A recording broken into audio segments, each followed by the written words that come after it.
Oke, silahkan dibuka slide saya di siklus asam sitrat. Ya, siklus asam sitrat. Oke, mari saya pandu dari sini. Siklus asam sitrat itu sama dengan siklus Krebs. Jadi kalau teman-teman sering mendengar kata siklus Krebs, nama lainnya itu tidak hanya siklus Krebs, tetapi ada siklus asam sitrat atau juga ada nama lainnya juga, yaitu siklus asam trikarboksilat. Nah, kemudian kalau glikolisis itu kemarin terjadinya di sitosol. Kalau siklus Krebs atau siklus asam sitrat itu terjadinya bukan lagi di sitosol, tetapi sudah masuk ke matriks mitokondria. Silakan sambil dibayangkan struktur dari mitokondria. Kemudian reaksi di dalam siklus Krebs itu terjadi jika ada O2. Makanya disebut respirasi aerob, karena aseptor elektron terakhir itu berupa O2. Jadi kalau nggak ada O2, apakah masuk ke sini? Maka tidak. Kalau tidak ada O2 berarti dia masuk ke fermentasi. Kemudian kenapa kok disebut siklus Krebs sih? Karena yang menemukan itu adalah Hans A. Krebs tahun 1937. Jadi penamaan siklusnya berdasarkan orang yang menemukannya. Oke, kemudian sekali masuk dalam matriks mitokondria, maka pirufat itu tidak langsung masuk dalam siklus Krebs, maka dia harus melewati reaksi dekarboksilasi dulu. Jadi piruvatnya itu dioksidasi oleh pirufat dehidrogenase, kemudian akan dihasilkan NADH di sana dan CO2, dan akan menghasilkan senyawa berupa asetil-CoA. Baru kalau sudah melewati reaksi dekarboksilasi oksidatif menghasilkan asetil-CoA, barulah dia akan masuk ke siklus Krebs. Nah, sekarang kita lihat dulu reaksi dekarboksilasi oksidatif sebelum ke siklus Krebs. Nah, oke teman-teman, silahkan dibuka di slide-nya di slide-nya Pak Husni, ya, yang judulnya oksidasi pirufat atau OP atau dekarboksilasi oksidatif. Jadi oksidasi pirufat itu sama dengan reaksi dekarboksilasi oksidatif. Bahan bakunya apa? Bahan bakunya adalah hasil dari glikolisis, yaitu pirufat. Oke, pirufat kemarin C-nya berapa? 3 ya. Pirufat itu C-nya 3, kita hitung. C-nya ini ya, ada C1, C2 dan C3 dengan gugus utamanya yaitu gugus karboksilnya ya, ada COO-. Nah, di reaksi dekarboksilasi oksidatif, maka pirufat ini akan dioksidasi.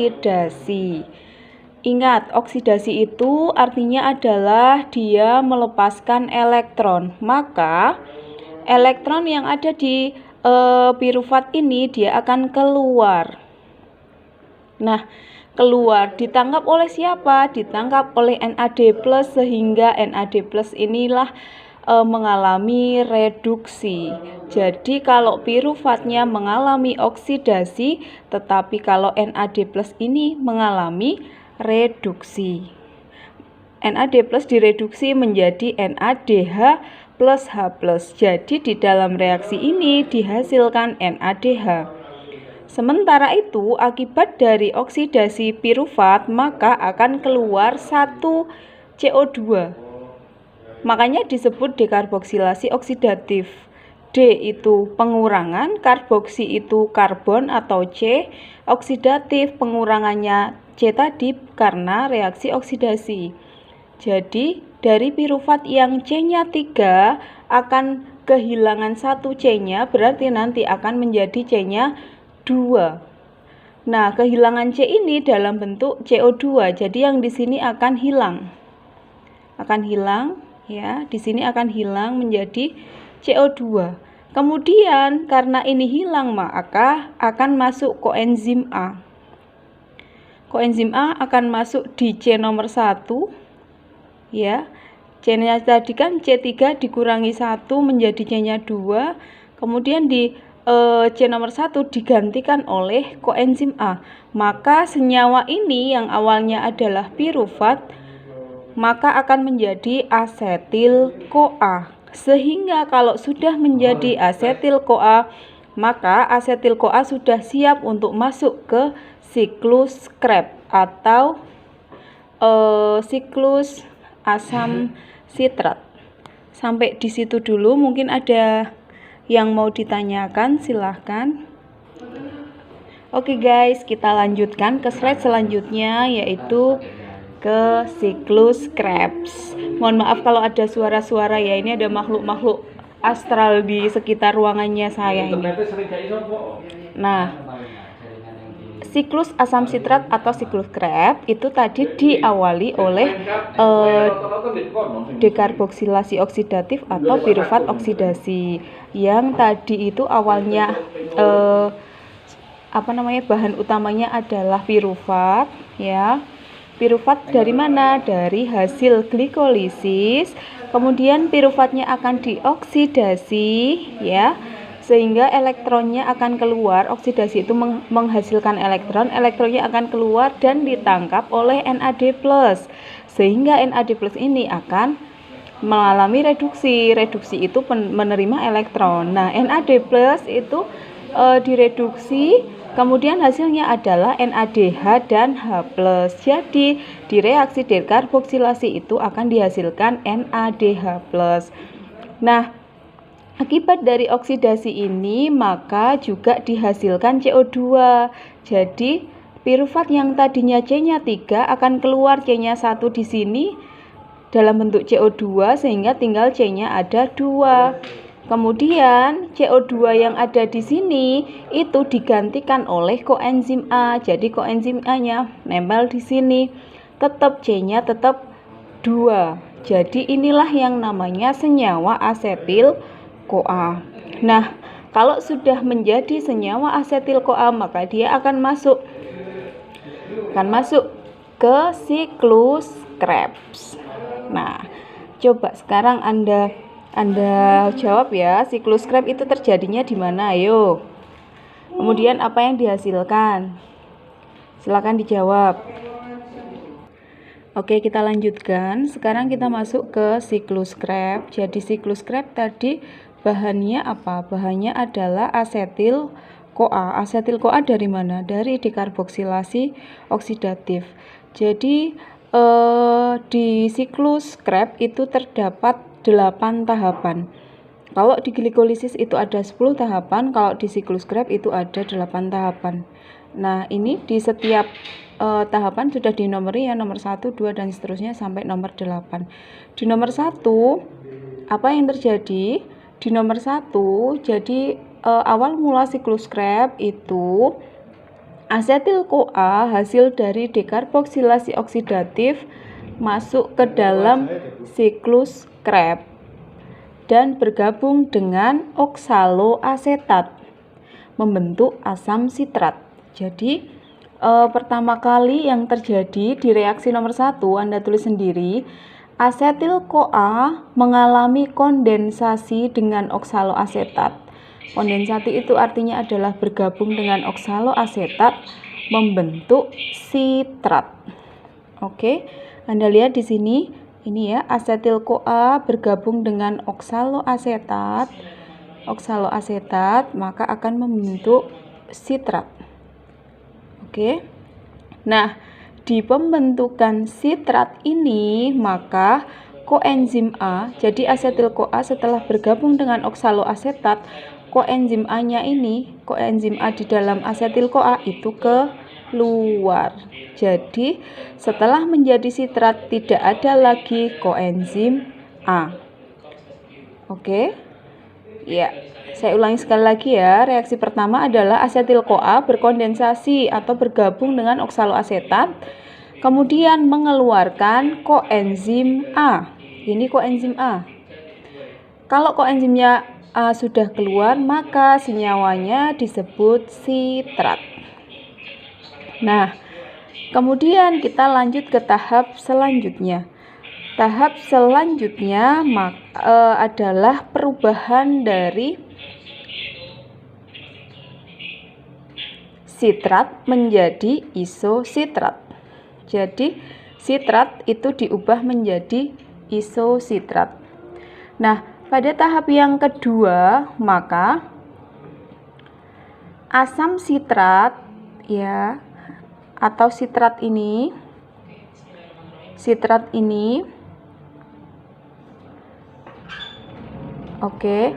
akan mengalami reaksi dehidrasi. Dehidrasi adalah kekurangan H2O. Jadi dari sitrat ini akan keluar H2O-nya. Kemudian terdapat enzim yang berperan, yaitu namanya enzim akonitase. Nama enzimnya akonitase yang mengkatalisis perubahan reaksi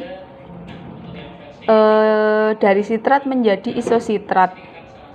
Jadi intinya adalah sitrat dan isositrat itu adalah isomernya.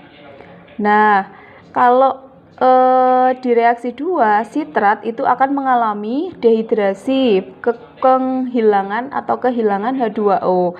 Tetapi di sini juga terjadi penambahan H2O. Jadi H2O dari sitrat keluar, kemudian ditambah H2O dari luar. Jadi jumlahnya tetap, tetapi strukturnya berbeda dari sitrat menjadi isositrat, di mana sitrat itu merupakan isomer dari isositrat. Oke, baik, selanjutnya kita lanjut ke reaksi nomor 3.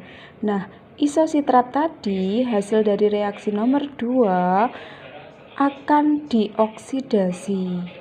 Akibat dari oksidasi ini maka CO2-nya akan keluar.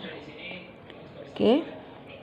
Nah, di reaksi nomor 3 ini Anda coba lihat ya, strukturnya isositrat seperti ini dengan alfa ketoglutarat ya, seperti ini. Jadi di reaksi 3 itu terjadi perubahan dari isositrat menjadi alfa ketoglutarat. Nah, isositrat itu akan dioksidasi. Jadi kalau dioksidasi dia kehilangan elektron. Nah, elektronnya kemudian ditangkap oleh NAD+, sehingga karena NAD+ itu menangkap elektron, maka dia mengalami reduksi. Nah, hasil dari reduksi ini maka NAD+ akan berubah menjadi NADH dan H+. Oke. Kemudian dari reaksi ini akibat dari oksidasi isositrat, maka CO2 yang ada di isositrat itu akan keluar. Nah, coba sekarang Anda bandingkan struktur alfa ketoglutarat dengan isositrat. Bedanya sebelah mananya? Oke, sebelah mananya? Oke, yang di sini COO- sama. Yang di sini berbeda. CH3. Nah, jadi CO2 yang hilang adalah yang di C nomor sini ya. Jadi inilah CO2 yang hilang akibat dari reaksi oksidasi. Oke, selanjutnya di C ini akan berubah menjadi seperti ini ya. Kenapa kok begitu? Karena di perubahan isositrat menjadi alfa ketoglutarat itu di reaksi nomor 3 itu isositratnya mengalami dehidrogenasi sehingga menghasilkan alfa ketoglutarat dan CO2. Oke, silahkan dipahami dulu. Oh ya, sebagai tambahan di reaksi nomor 3 ini maka enzim yang berperan adalah enzim isositrat dehidrogenase. Jadi kenapa kok isositrat dehidrogenase? Karena enzim ini juga mengkatalisis reaksi dehidrogenase. Jadi nama enzimnya juga sesuai dengan reaksi yang dikatalisisnya. Nah, kemudian selanjutnya adalah reaksi keempat. Reaksi keempat yaitu reaksi perubahan dari alfa ketoglutarat menjadi suksinil CoA. Nah, apa yang terjadi di sini? Nah, pada tahap ini maka alfa ketoglutarat itu mengalami dekarboksilasi oksidatif, membentuk suksinil CoA dan CO2 dengan dikatalisis oleh enzim kompleks alfa ketoglutarat dehidrogenase. Jadi enzim yang mengkatalisis reaksi di nomor 4 ini adalah alfa ketoglutarat dehidrogenase. Reaksi ini bersifat non-reversibel.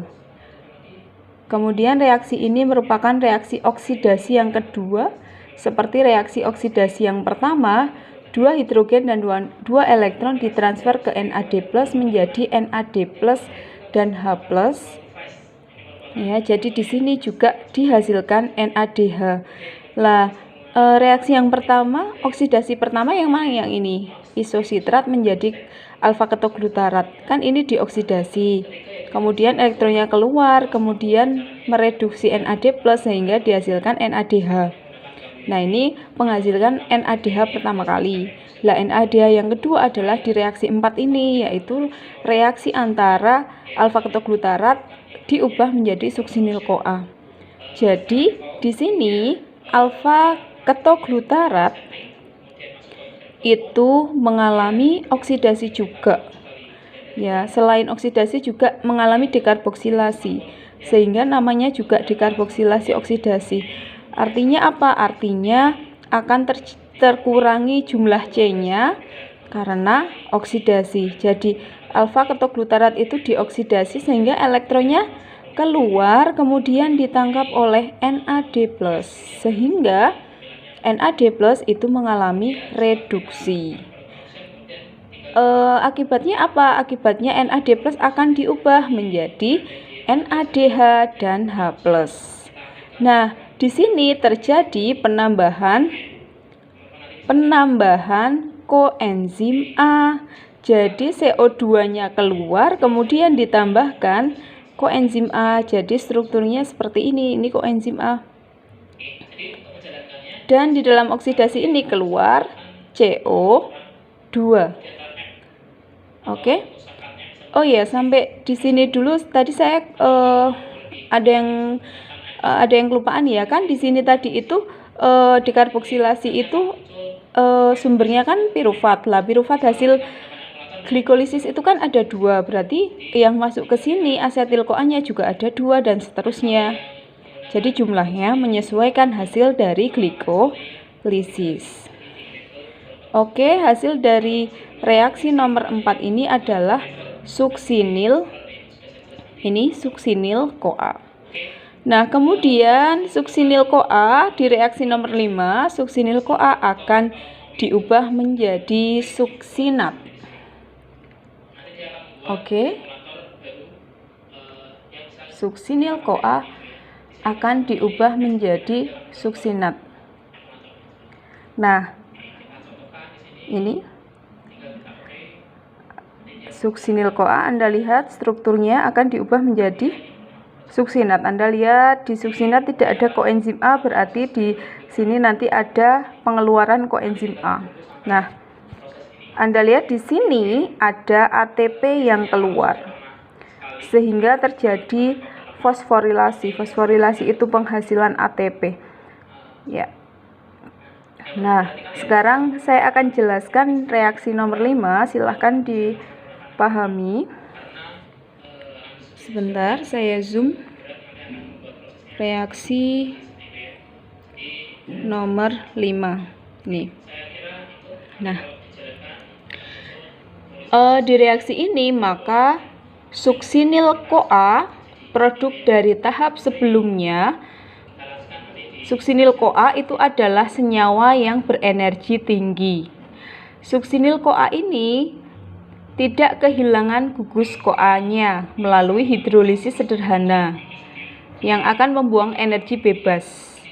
Jadi suksinil CoA itu sifatnya tidak akan kehilangan gugus CoA-nya jika terjadi hidrolisis sederhana. Namun sebaliknya, suksinil CoA akan melangsungkan reaksi yang menyimpan energi, yaitu pemecahan ikatan tioester yang terjadi bersamaan dengan fosforilasi GDP. GDP itu guanin difosfat menjadi guanin trifosfat atau GTP. Nah, enzim yang mengkatalisis reaksi ini adalah suksinil CoA sintase. Kemudian akan menghasilkan suksinat bebas dan menyebabkan pembentukan gugus fosfat terminal berenergi tinggi GTP dari GDP dan P dengan menggunakan energi bebas yang dihasilkan pada pemecahan koenzim A. Jadi reaksinya itu reaksi eksergonik sehingga menghasilkan energi bebas. Energi bebas dihasilkan itu adalah ciri dari reaksi eksergonik. Dulu saya sudah terangkan di biokimia. Kemudian GTP ini lalu dapat memberikan gugus fosfat terminalnya pada ADP sehingga terbentuk ATP melalui kerja enzim nukleosida difosfokinase. Oke, kita lanjutkan. Jadi kesimpulannya di reaksi nomor 5 itu akan mengubah suksinil CoA menjadi suksinat. Nah, secara gampangnya jika Anda bingung di reaksi nomor 5, maka di reaksi nomor 5 ini bahan dasarnya adalah suksinil CoA. Nah, suksinil CoA ini akan kehilangan CoA-nya. Jadi Anda lihat kursornya ya, suksinil CoA ini akan kehilangan ini. SCOA itu koenzim A. Jadi ini akan kehilangan ini. Suksinil CoA itu kan senyawa berenergi tinggi tadi. Nah, kehilangannya CoA dari suksinil CoA itu akan melepaskan energi bebas. Jadi reaksinya reaksi eksergonik. Nah, energi yang dilepaskan tadi akan digunakan untuk membentuk GTP. GTP itu guanin trifosfat. Dari mana pembentuknya? Dari GDP dan P. Jadi di sini itu ada fosforilasi tingkat substrat. Kemudian GTP tadi dapat digunakan untuk membentuk ATP. Jadi perubahan dari GDP ke GTP ya tadi itu bisa membentuk ATP. Nah, enzim yang mengkatalisis namanya enzim suksinil CoA sintase. Hasil akhirnya adalah suksinat. Jadi seperti itu ya. Anda lihat sekali lagi suksinil CoA itu koenzim A-nya akan keluar, oke. Nah, reaksi ini itu akan membebaskan energi. Energi yang dibebaskan itu akan digunakan untuk membentuk GTP dari GDP. Nah, kemudian GTP itu kan GDP plus P ya. Nah, sehingga P-nya ini bisa ketemu dengan ADP menjadi ATP. Disinilah yang disebut sebagai fosforilasi tingkat substrat untuk menghasilkan ATP. Jadi, di reaksi nomor 5 ini akan dihasilkan ATP.